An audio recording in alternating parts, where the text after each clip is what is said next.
Hi, I'm Rhett Beal. I work for Hulzen Financial Advisors, and I'm a chartered special needs consultant. I help families try and figure out, make sure that there's enough financial resources for the parent's lifetime and their retirement, as well as their child with disability, utilizing private and public resources. If you have any questions or want to look at your situation, feel free to check out our website, call, or email me anytime. As today started out good, did everyone get to go see the opening session? Was it awesome? How many people here with a raise of hands were a part of last year Limitless Conference? Okay, so a lot of new faces. Anyone that was here last year get to see me speak, or is everyone new? 2? Okay, so 2 people got to see me last year. Welcome back. I am excited to be a part of this. Thanks for inviting me. Thanks for having me. I hope today gets to be something very informational for you, and you guys have a lot of key takeaways to help support your child. To kickstart, I will get into my name and all that. Alex has been passing out a sheet that looks like this. If you don't have a sheet that looks like this, feel free to raise your hand for Alex. And then at the end, you're more than welcome. I'm going to pass out a couple other things. Yeah, Alex got one up front too. Alex will have some extra sheets if you want it. So it just kind of talks a little bit more about what I do, access to my website, things like that. You're more than welcome to grab that out the door. You obviously have the one-pager here. I'm also going to pass around, and you guys just kind of have it go through the rows. This document here is if anyone wants to be a part, I send out a monthly educational newsletter. Covers all sorts of things, ABLE accounts, special needs trust, Social Security, how to think about housing for your child, finances from a parent's perspective, you name it. I do it on a monthly educational newsletter. If you want to be added to that newsletter, feel free to add your name and email address to that. And you'll also see a section if you're like, hey, one of the things you'll realize from this presentation is we got a lot of people in this room. And so I have to bring this presentation up to kind of the 10 or 30,000 foot level. I can't customize it to people, which gets really difficult because not all situations are relevant to every person, right? When we think about the world of disability, it is very broad, it's very vast, and we got to customize it. So if you're like, hey, I want a meeting, just talk with someone, see if I'm on the right path or I just need help, you can put on, you'll see a section that says, would like to schedule a meeting. Just put a check mark or an X or something, and I'll, with my team, work on reaching out to you to do so. Any questions on that? Got it. Okay, let's kick this off. I'm going to start out by saying who I am. So my name is Rhett Beal. I hail from just outside Sacramento. And you can see my wife and kid. I have 2 kids. I have a 2.5-year-old daughter and a 6-month-old son.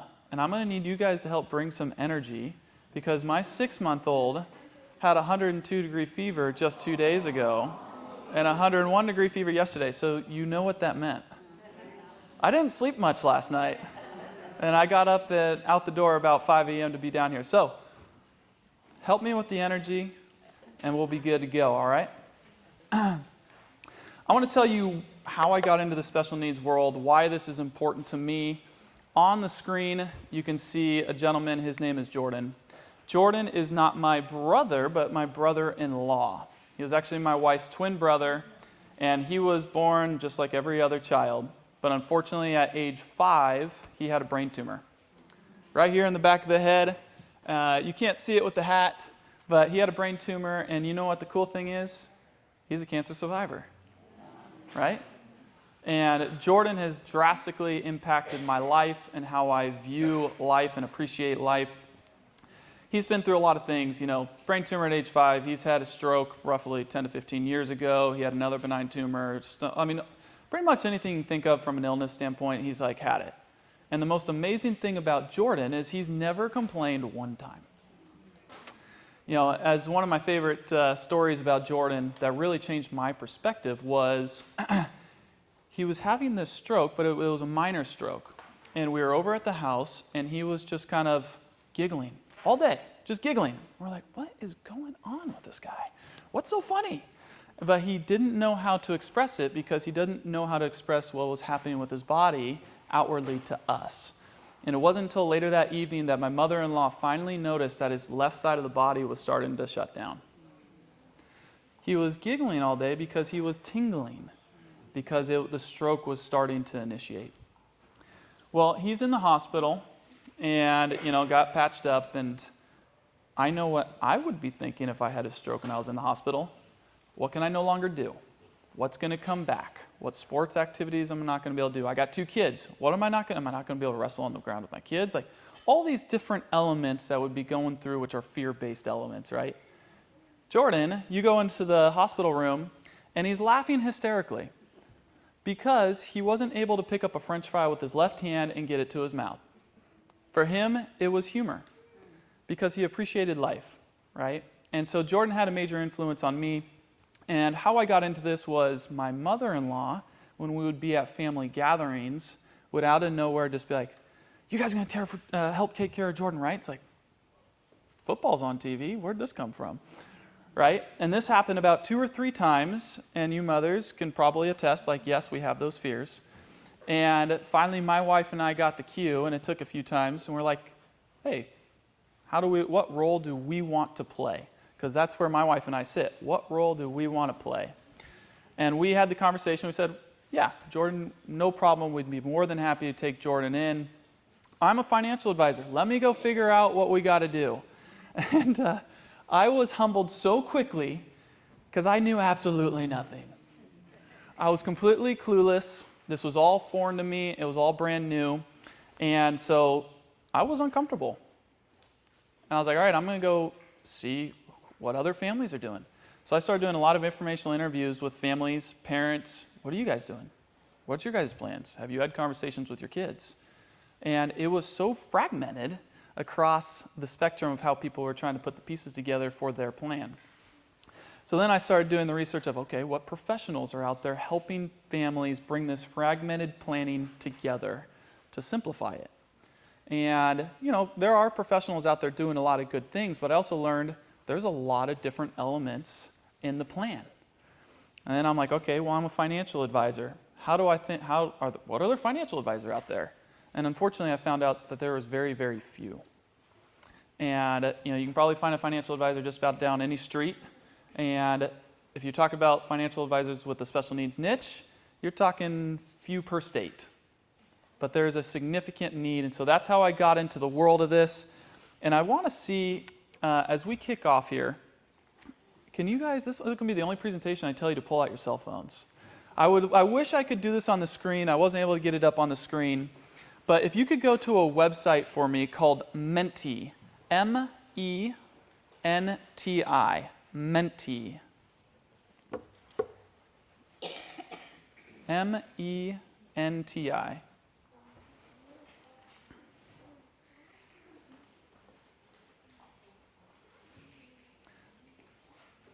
When I see eyes, I'll assume people are there, and there'll be a code that I ask you to put in. The code is 5737 5737 7049 7049. This is my first time trying it, so I hope it goes well. Yeah, 5737 7049. When I see kind of eyeballs, I'll assume people are there. 5737 7049. People there? Okay. So I get to kind of control it from my side. There's going to be 4 simple questions. Don't overthink the questions. And I just want to kind of see what the census is of the room, because that'll help me as I go through the presentation. Okay? So anyone not there?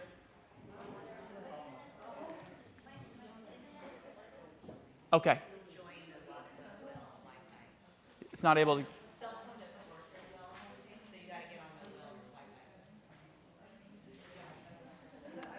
It's okay if there's a few that are not there. I think the gist will. I'll give it 30 more seconds. The code? 5737 7049. Okay. Very first question, and of course, you never do this. You always put this on the screen, but I got it on my phone. You should see, what thoughts come to mind when you envision your child's future? What thoughts come to mind when you envision your child's future?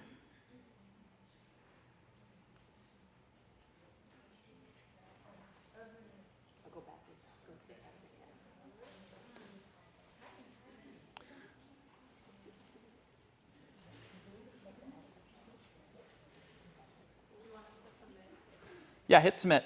I'm getting the results here. I wish it was on the screen. I'm just going to tell you what it is verbally.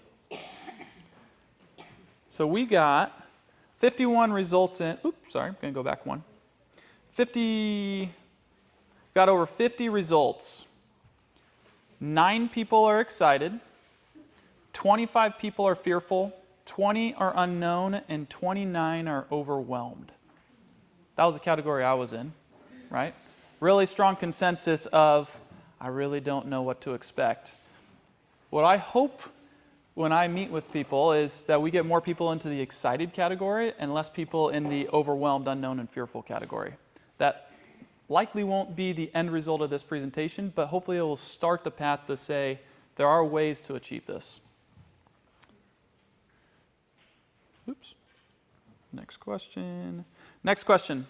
How would you rate your family's financial life plan covering your lifetime as the parent and your children with special needs?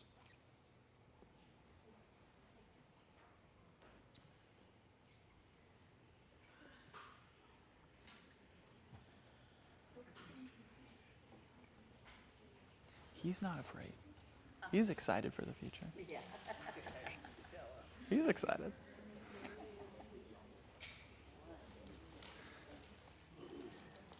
How would you rate your family's financial life plan covering your lifetime and your children with special needs?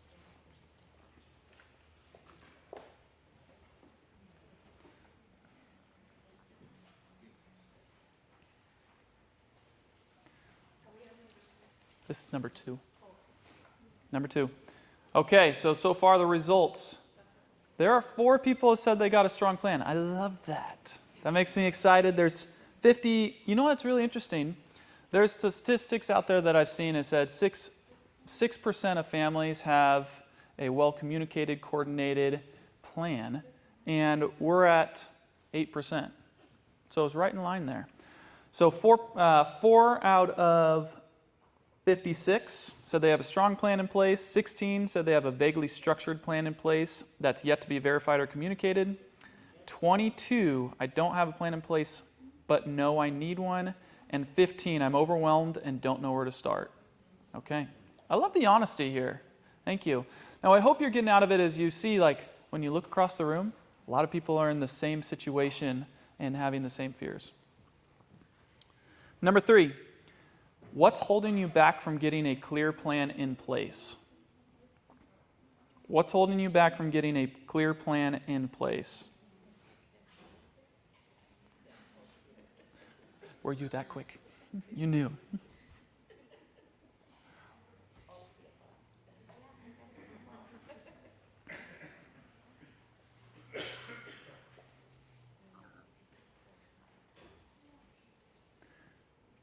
I wish the counter wasn't so small. It's like the smallest thing at the very bottom. Okay, we got 52 answers in.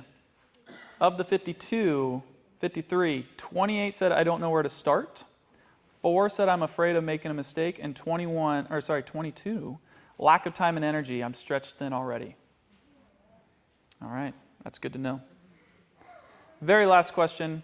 Have you worked with a financial advisor who's knowledgeable on special needs planning? Simple.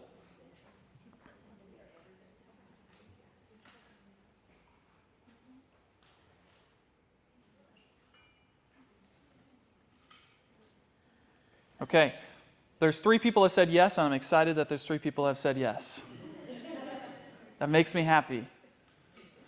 There's been 54 that said no, and I'm hoping that those 54, and I'm not saying it needs to be me, but someone that's knowledgeable to help in this, and it will bring a lot of clarity. Because what I found is this was really helpful. I hope it's helpful for you as well. One of the things that I found is every single one of us has a vision for our future and our child's future, right? And I like to use the analogy of building a house. When we have our dream house, what do? We go to the county, we got to get permits, right? We draw permits based on the type of house that we're going to build, and then after we do the permits, we got to go to an architect. Architect's going to build this incredible blueprint of the house, and at the end of it, you're going to be like, that's exactly what I want. That's the vision I have. But then what people forget to do is they forget to go to the general contractor and say, how much is this actually going to cost? How do I actually work with someone to help me build it so the house isn't just a vision, it's a reality, right? And I kind of think of the going to the county and getting the permits is we often go to government agencies to get services and benefits and other resources. We often go to an estate attorney to help get the architect of a plan and kind of a, hey, I know this can hold the furniture of my house, but we miss the final piece, and that's getting the general contractor to be like, is it affordable? Is that the right plan for your family? You know you have a 2-story house here, but you have a child that's in a wheelchair. Does that make sense? Are you going to be there as you age? Like there's all these components of thinking through, and it's unique to every individual, right? And not all things, let me phrase this, not all government benefits or resources are needed for every situation. And so what I try and do, and what I hope we'll get into, is helping people have that vision of their house become a reality, but also realistic. Hey, based on your situation, the parent, and your child, we got to look at 2 things. And if you look at the sheet I actually sent you, this sheet that you have, go to the questions on the bottom that say key questions. This is going to kind of narrow down what we'll be talking about today. Key questions every single one of us needs to ask. How can you best support your child's independence? When we have a child with disability, we have to look at them uniquely, right? Because most of the time you're trying to raise a kid, they go 18 years old, graduate high school, they decide to go to trade school, college, whatever, and then hopefully they're able to build their own foundation, right? That's a positive thing. Well, there are some people that just might need some minor modifications. They might be able to live independently. They might be able to work at some level, sometimes full-time, sometimes part-time, sometimes not at all, right?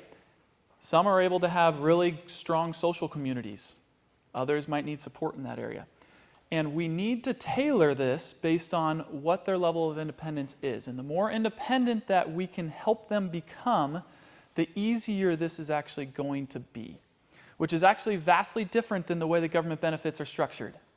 Government benefits are structured of, if you earn too much money, you lose it, right? You have too much resources, it's gone. And so what are you incentivized to do? Take it, right? Oh, then they're not going to work. But the problem with that is now you're just adding a bunch of red tape and you're limiting your child from what their true potential is. And so we're going to go down this questions real quick, and I'm going to tell you where we're going to focus on to show that today is going to be an incomplete picture of how we really need to look at it. And I'll get to that in just a moment. Actually, I'm going to go to this next page. Second question, in which areas your child need additional support, and how will those supports be provided? How much assistance will realistically come from the family and friends? And then in the fourth question, what government benefit or what government programs can help fill the gaps, and what people, systems, and safeguards should be put in place? We're going to be skipping the first 3 questions, which are the most important questions. And that's because I can't get into those in a big group here, right? That is very specific to every family and every individual. But as you'll see, the more supports you need to provide, particularly on a financial level and independence level, the more we need to look at the parents' resources to determine how much you actually need to tap into government benefits. I think of it like a teeter-totter, and I can't do it with my mic at the same time. But the more resources that can flow from a parent, the less you need to rely on the government benefits. The less resources or family support you have, the more we need to rely on government benefits. See how that works? And so that's why I asked that question, how many people have a financial life plan for your lifetime as the parent and your child's? Because they're so interconnected, we have to look at them both. And that by looking at you as the parent, looking at the independence of the child, we can then move on and say, how do we fill the gaps? What are the safety nets we need in place? That's the order we need to go in. But today I'm going to focus on the government benefit side because that's such a crucial side that's so confusing. And that's the easiest way I can communicate to a group like this some of the things that I know you guys have pressing questions on. I want this to be interactive. I will probably finish a slide with some of my speaking, but if you got questions, raise your hand and we'll get to it, all right? Because I want you guys to have your questions, and I love questions on the fly. So we're going to be going what I call kind of a roadmap. And I call it a roadmap because you'll experience these things at really kind of similar age ranges. When your child typically gets to be 18, and if you have a child that's unable to work or limited work capabilities, SSI will come on. If there's some resource accumulation and you're trying to say, what do I do with those extra resources, roughly around 18, 19, or any other age, ABLE accounts can be a great tool or resource. Typically, when you as the parent are in retirement or one of the parents passes away, SSDI or Social Security Disability Insurance may be something for you if you have a child that has limited work history, right, or unable to work. And I'll actually get into a scenario there where my brother-in-law fits on SSDI on his own work record, which is really cool. And then lastly, the Special Needs Trust. I'll explain what it is, the different types, and how to use them. But I want to let you know right now, just because you have Special Needs Trust, it's like having an architect build the blueprints of your house. You don't have a house. It's empty. It's not funded. There's nothing in it. It's a great protection safety net if something happens to you, and I'll get into that. Any questions to start? Okay. Social Security.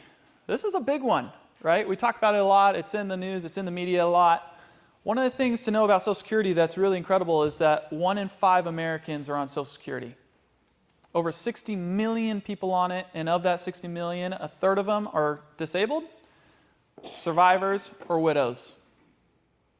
Crazy, right? It makes it the most important economical security system in our country. I know we have fears it's going to disappear. There is truth that the current trajectory is not a healthy trajectory. It's not the first time it's been in an unhealthy trajectory. They've had to change it in the past. They're going to have to change it again. Funny thing is, the last 2 changes actually made it worse. I don't make these things up. And I don't make up the rules for this. So you're going to see some weird, funky rules. And I don't make them up. I'm just trying to educate you what they are so you can navigate it more simplistically. And when you have Social Security, there's actually 2 major parts of Social Security. One is a needs-based and the other is a benefits-based. Needs-based is intended to supplement our most vulnerable. People that really have almost no work history. People that have a difficult time working or have yet to start getting into the work field. And then we have benefits-based, earnings-based, and earnings-based is what most of you guys are probably paying into right now. You know, unless you're like my wife, she's a teacher, she doesn't pay into it because she's paying into a pension. But you have a little bit of your earnings being taxed going to Social Security every paycheck.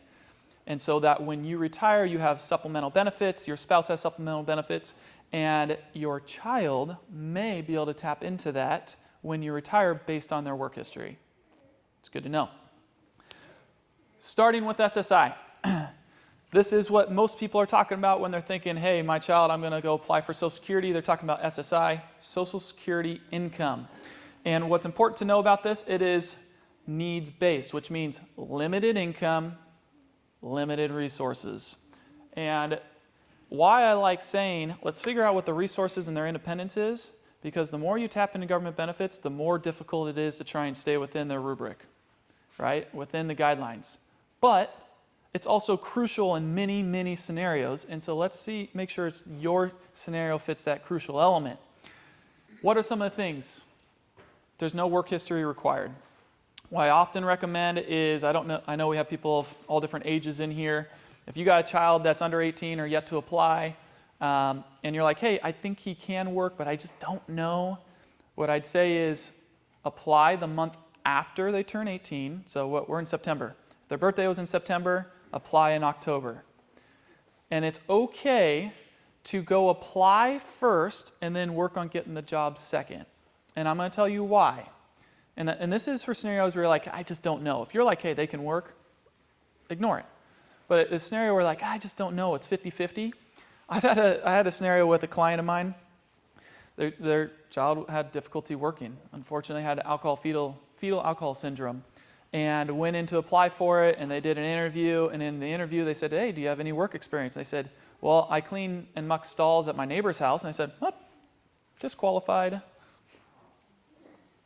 Then they had to go file an appeal. Nope. Then they had to hire an attorney, and they required an attorney to fix it up. And it gets a lot more convoluted, a lot more complicated. So there are scenarios like that where, apply before the job. But that does not mean limit the job, and I'll get to that in a second. One. And two, take in consideration your child. Like, I had a family I was talking to, and they're like, I just don't know. They really, really badly want to work. And I just don't know how they're going to feel if we apply for this, because that means I don't trust that they can do it. That's an important thing, because what our family members need more than anything is trust from us and belief from us that they can do it.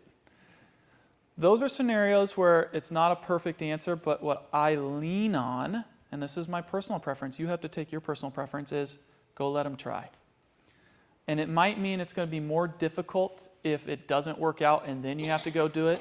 But to me, that's more important than that child feeling like I don't trust in them. So you got to use some self-intuition of like, we're going to feel this out and what's best for my child. Some of the things you've probably seen is like limited resource, $2,000. That means if you got a little over $2,000 in a bank account, you don't get it that month. Where I live, you can't even pay rent with $2,000, right? You don't get very far. What is the benefit amount? The benefit amount in California, which I'm assuming everyone here is from California, is $1,200. It's actually a little more in California than the federal benefit, because in California they give you a supplemental benefit of solid $240 per month. Woo! Right? It's a supplemental income. People aren't going to be able to live off this, right? It's supplemental. So it's part of the safety net, something that can be highly beneficial for certain situations and scenarios, but it won't be the end-all be-all income needed to help support your child long-term, particularly when you're thinking of their whole lifetime. And one of the things we're going to get into is, some of you might be like, hey, my child's not working, I'm not getting $1,200. It's only $800 or $900. Why? Well, if your child lives in your home, there's something called in-home support and maintenance. Anyone heard that term before? Fortunately, they took food off the equation, so it's a lot easier now when you're doing this calculation. But nowadays, I'll tell you what it was in the past. In the past, if you're like, hey, I want to get the full benefit, I'm going to have them pay rent, and they're going to say, hey, what's the fair market value of that rent? How much food are you providing? What's the square footage of your house? Blah, blah, blah, blah, blah, blah, blah, blah.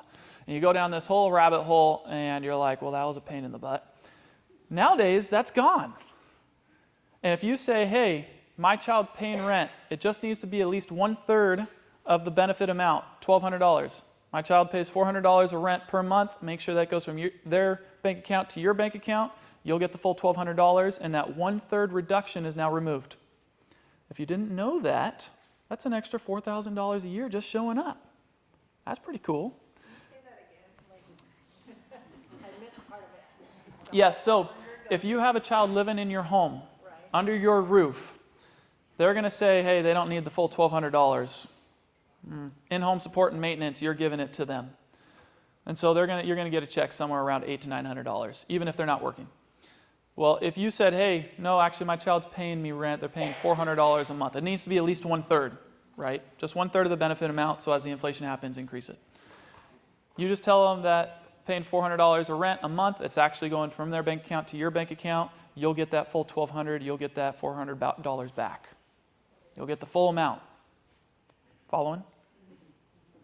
Sort of. Like my daughter already gets the whatever $800, and then I have her pay $400 to me for rent, but that was when she was 18, 4 years ago. So Perfect. If you're already doing it, you're already on a good I'm page. not going to get to 12. I should be getting to 12 then, right? Have you let them know? No. So you've got to go be You got to let them know. Unless you let them know, they don't know. And then also the rule changed pretty much exactly a year ago now, where you used to have to do all this math and share of stuff, and it had to be like 700, 800, blah, blah, blah. It was much more complicated and a lot higher. That's been simplified. This is brand new. So just in the last year, it could be $400 simple. And then what you do with that $400 is up to you. You can keep it because you need it, or you could give it back in some way. You guys can choose. And I'll get into this just a moment, but one of the cool things also, if you just get $1 of SSI, your child qualifies for Medi-Cal, just $1. And one of the most common questions I get and one of the most common misconceptions that happen is, hey, my child's on SSI, that means they can't work. I was told they can't work at all. That is a lie. It's not true. Your child can work and be on SSI. And what happens is, for every $2 of employment income they receive, it's $1 reduced of SSI. For every $2 earned, $1 reduction. So there is an element where if you earn above the limit, they call it substantial gainful activity. That's their technical term. And it's right around $1,600. They earn above the limit, then SSI will then be taken away. But if you have a child that's earning $500,000 a month, well, you're actually getting more of a benefit than you would have if they did not work. They're also now a part of the community, feel like they're giving back, and you're showing the community that, hey, my child with disability actually has value. There's a lot of significance in that.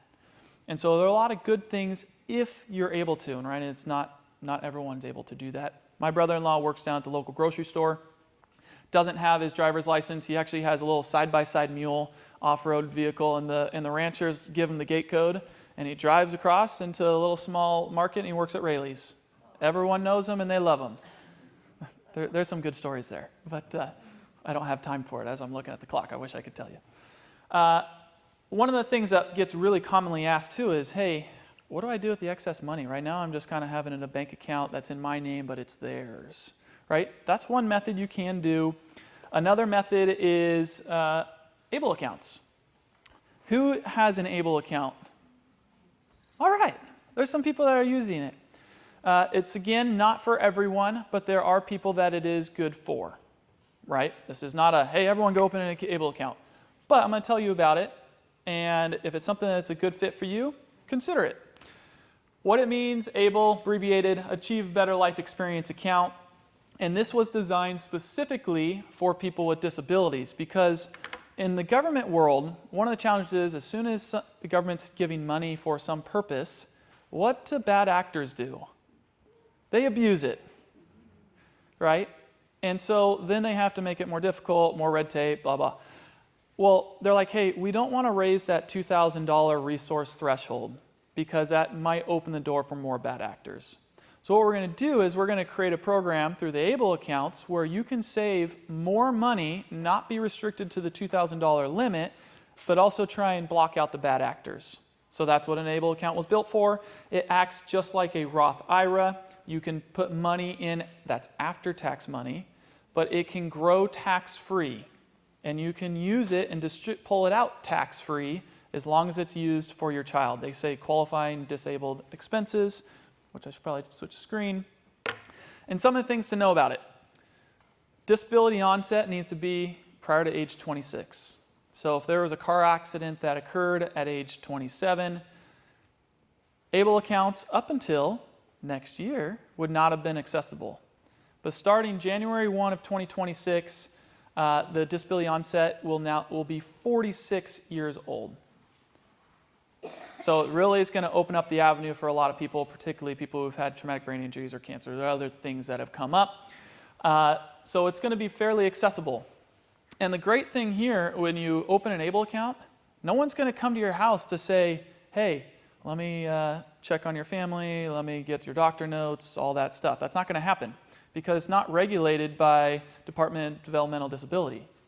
It's actually regulated by the IRS and falls underneath the 529 code, 529 College Savings Code. And so you can open an account fairly simple, and all you need is a doctor's note that states that the disability has a marked limitation of someone's work capabilities and will last at least 12 months.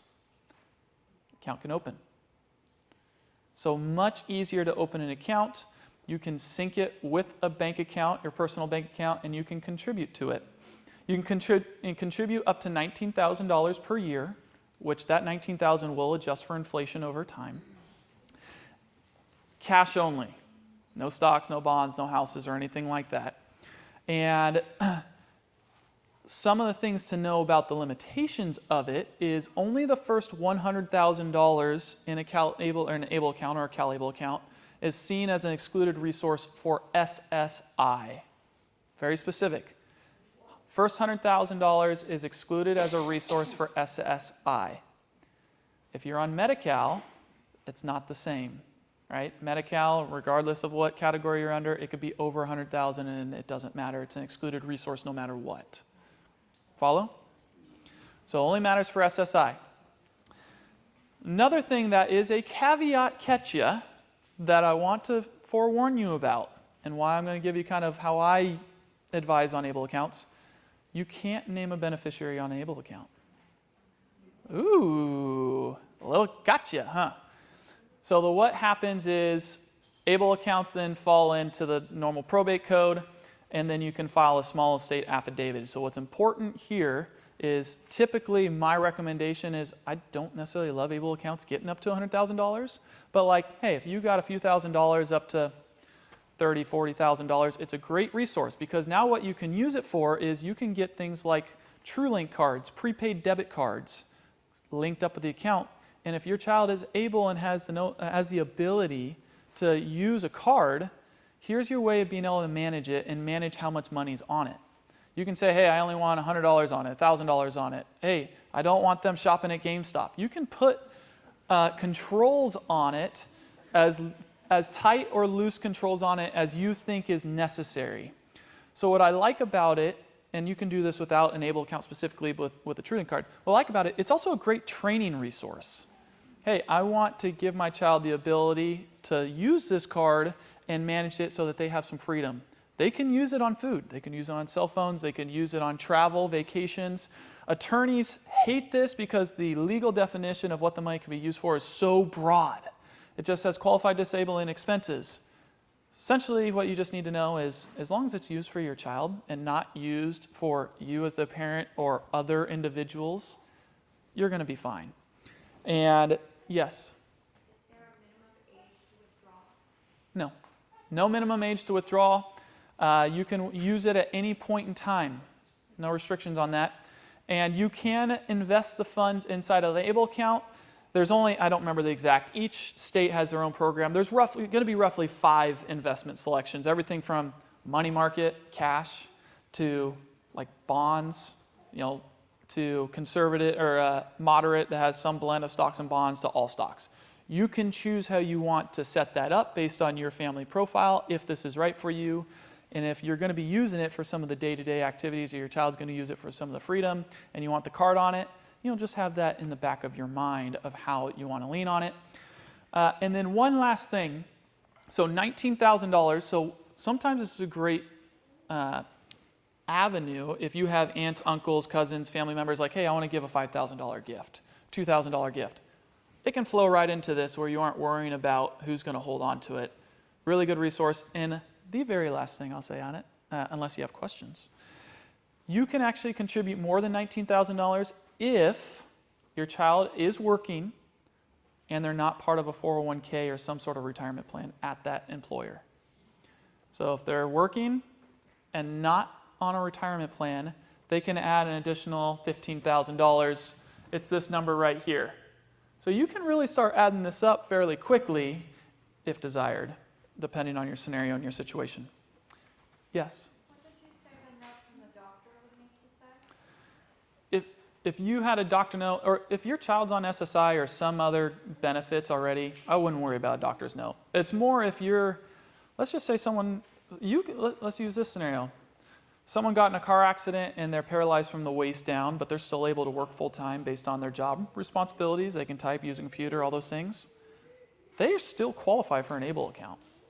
So it's a very broad definition of what disability is. The doctor's note is like just an extra backup, but if you have other avenues from IEPs Social Security or other ways that show, hey, my child has a disability, you'll be fine. Yes? Yeah, I didn't need a doctor's note. I set it up like online one night. I've been afraid to do it. Yep. Like, you know, or just putting it on the back burner because my daughter doesn't work part-time and I want to save her money. But it was so simple. And I didn't need a doctor's note, but she gets SSI, so they didn't check anything. It just went through like that. But my question is, I'm kind of a little afraid to link it up to my bank account because my bank account has, you know, savings accounts and all kinds of things added to it. I've just been a little hesitant to link it, you know, is it? You can still cut a check to it. It's very safe and, you know. Yeah, it's safe. I think it's safe. Have access to your account. What I would say, if you're fearful of it, you can write a check there. Yeah, There's other ways to do it. I've been doing that. So do with what you're comfortable. If you want to sync it up to your bank, great. If you want to do it via check, great. It's just it's a tool and a resource for scenarios, certain family scenarios, right? It's not going to be for all family scenarios. But there are family scenarios where it can be a great tool and resource, and however you want to fund it is up to you. It just needs to be cash, right? Any other questions on? I have two. I'm going to start in the back and then I'll come to you. So I think you had mentioned there's no beneficiary. So in the scenario that our child passes away, Yes. then we have to file for a small SD. Affidavit. But after that, do we get taxed on the full amount or just whatever was the capital growth? That's a good question that no one's ever asked me before. I don't have the answer. Top of my head. Here, I'll take an educated guess. Don't quote me as it being perfect. Usually what happens when you inherit an estate, there's someone's estate, unless they have multi-million dollars of above 13 million in an individual's name or 27 million in a married couple, there's no taxes on the pass of an estate anyways. So my speculation is that you won't be taxed on it. I mean, if you're talking $50,000 in someone's estate, typically, like if you were to pass it on, no one's going to be taxed on that pass to the next generation. The only time an estate tax comes into play is when you have significant wealth. Other than that, there's the estate tax exclusion limits. So I don't think you will be.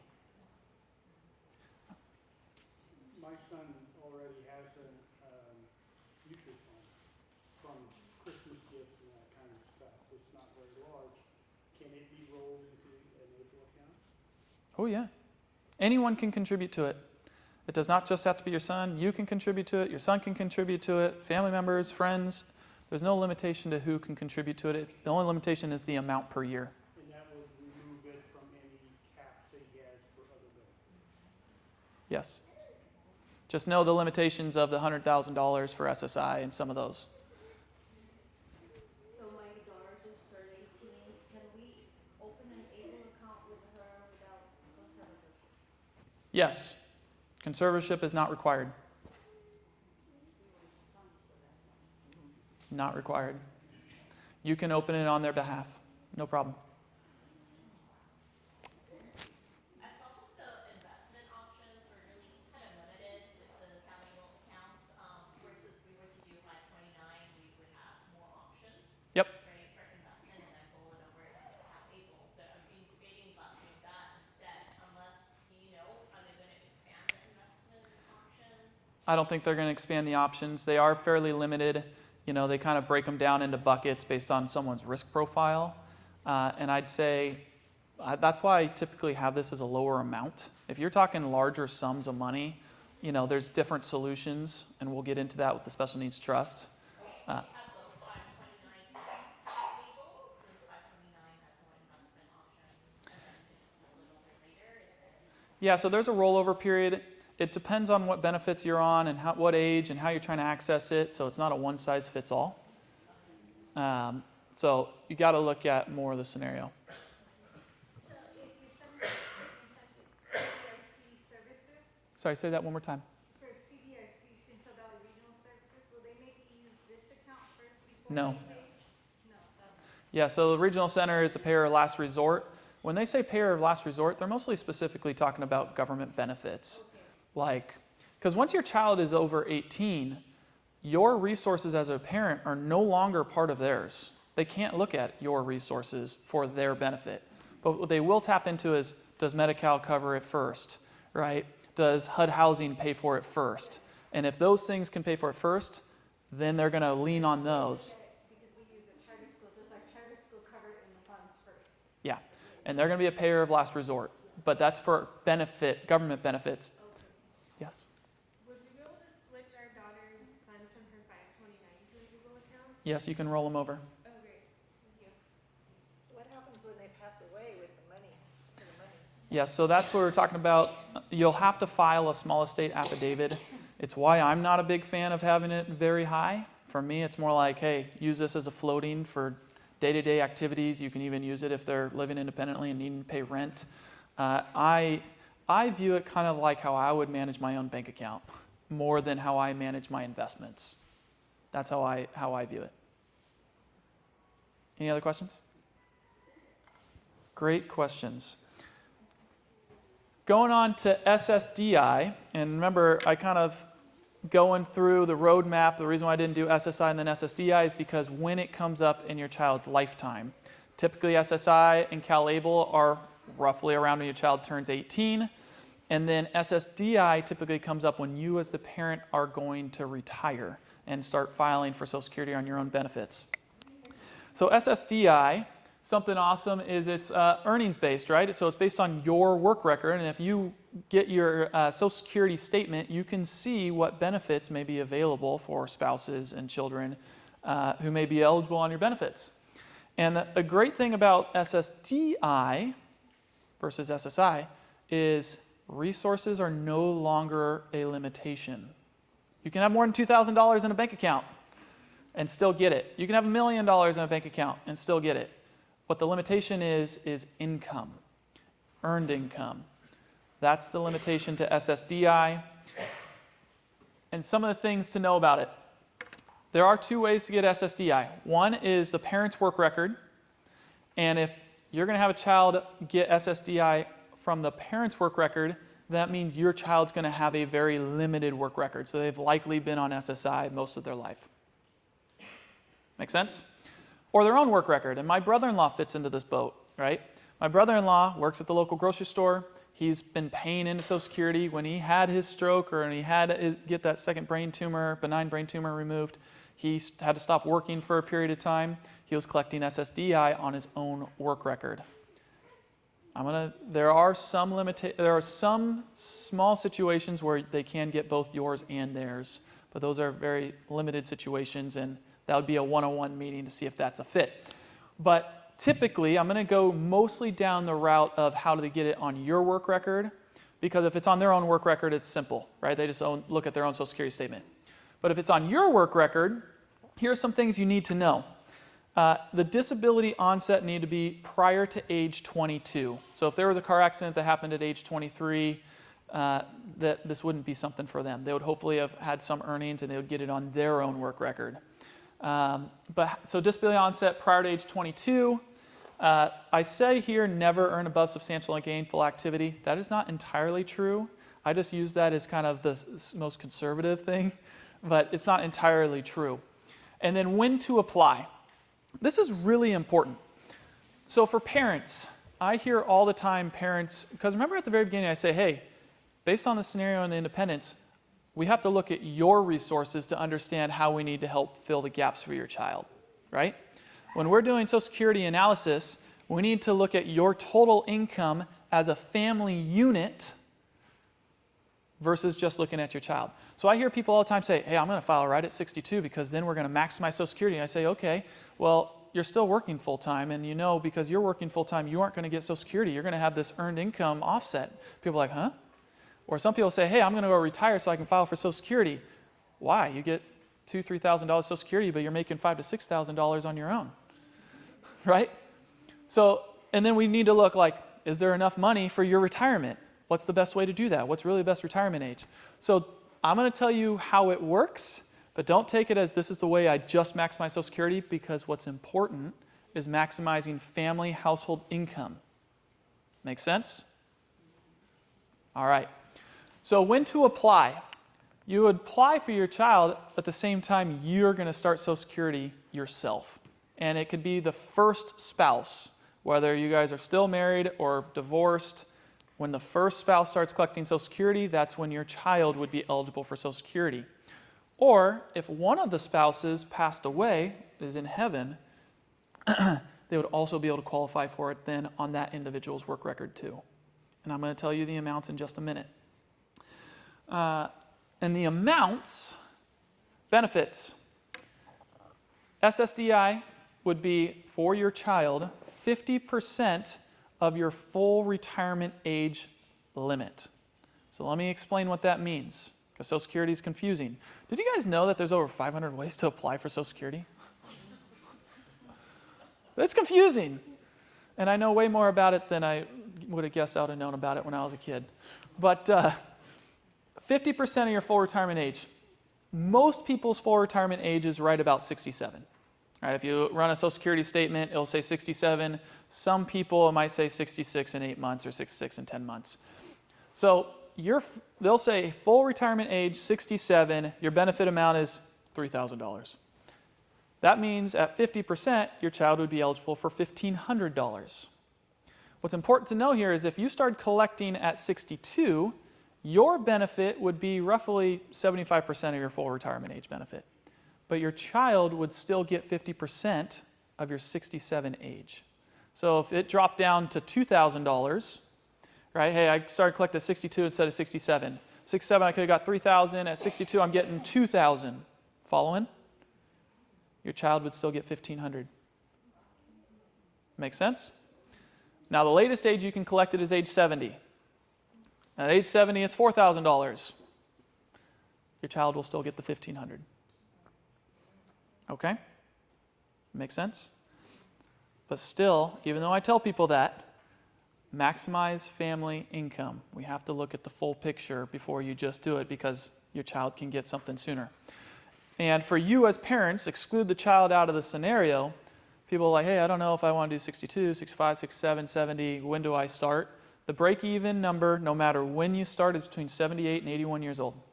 That's the break-even number on yours specifically. Exclude your child's. So if you start at 62 versus 70, you will catch up between 78 and 81 years old. The difference is beyond that age, beyond the break-even number, waiting and deferring, particularly if you got longevity in your family, would have always been better. Make sense?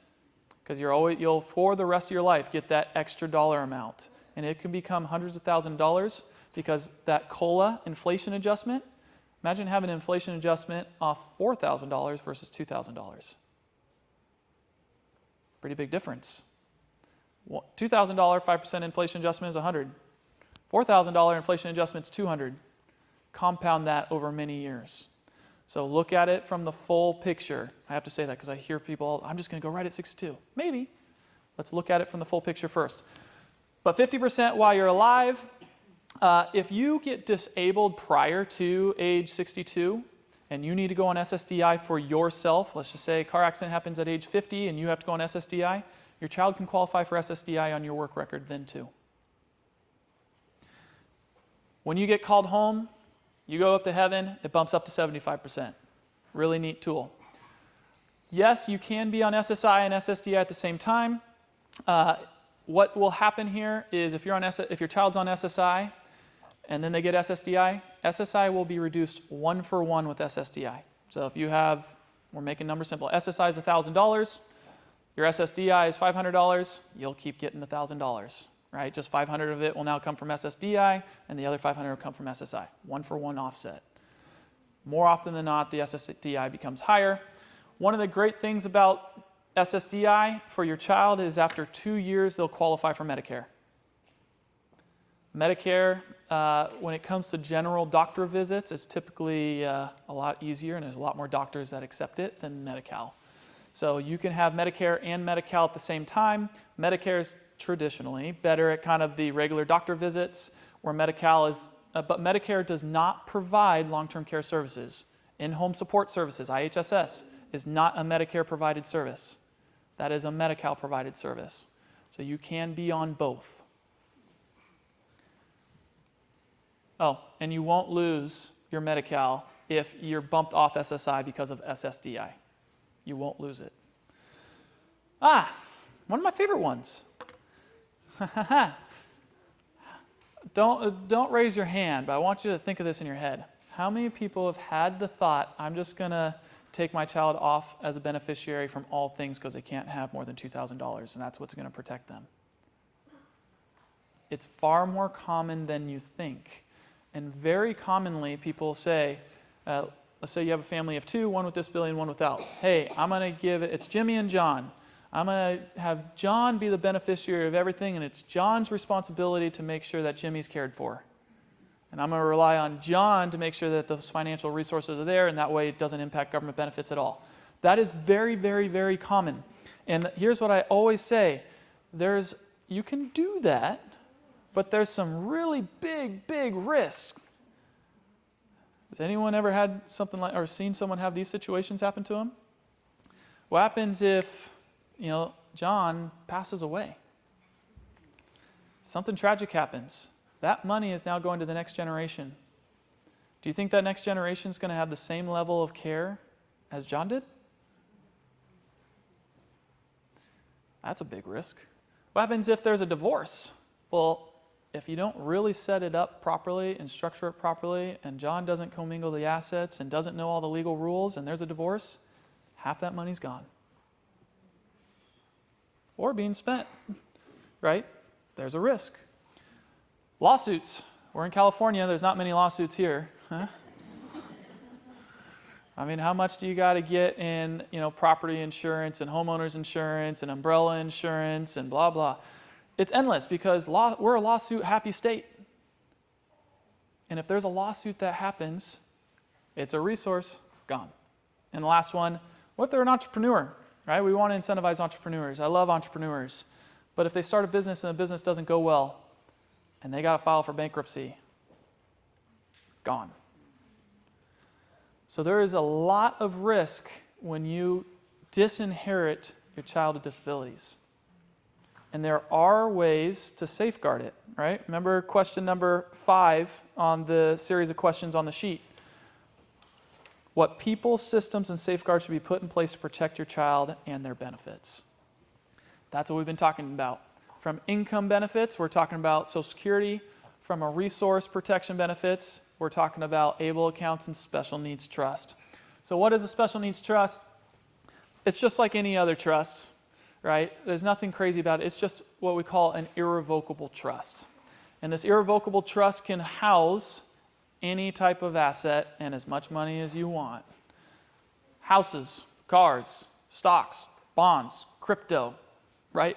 Businesses, annuities. You can house so many different things, and you can have professionals or anyone you trust, really trust them, to help oversee these accounts. And so it's just a holding vehicle, and some of the great things about the holding vehicle is it also protects you from creditors.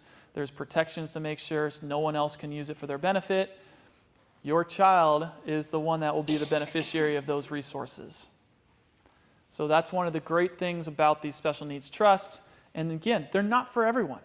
There are scenarios where you can have a child with a disability, but they can manage their own money, and they're not on Social Security or on anything that's a resource-limited government benefit. You may not need something like a special needs trust.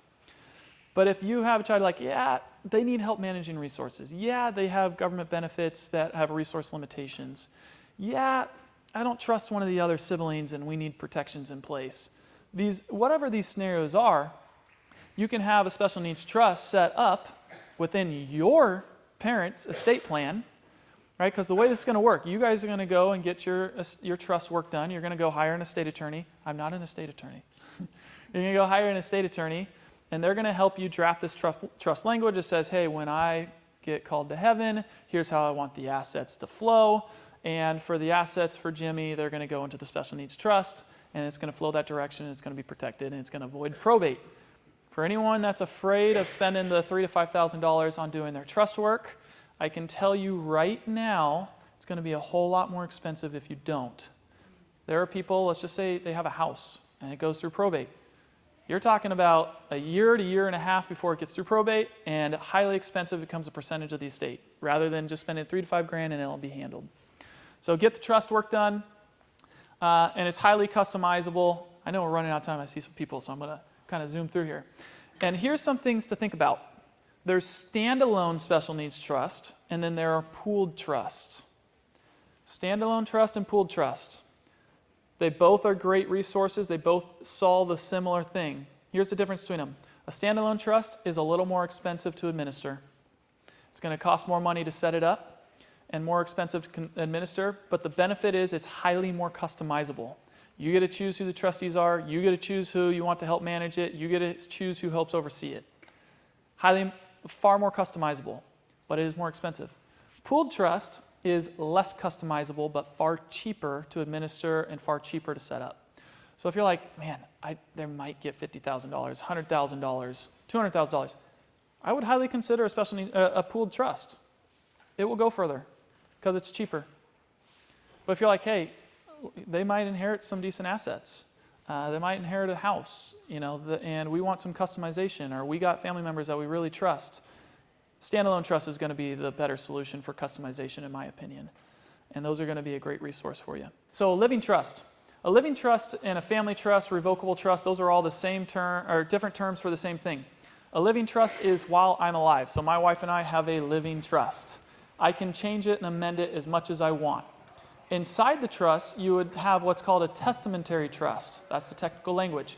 And all it says is, my special needs trust is not standing or existing yet, but as soon as my wife and I both get called to heaven, after both, not one, get called to heaven, then stand up a special needs trust.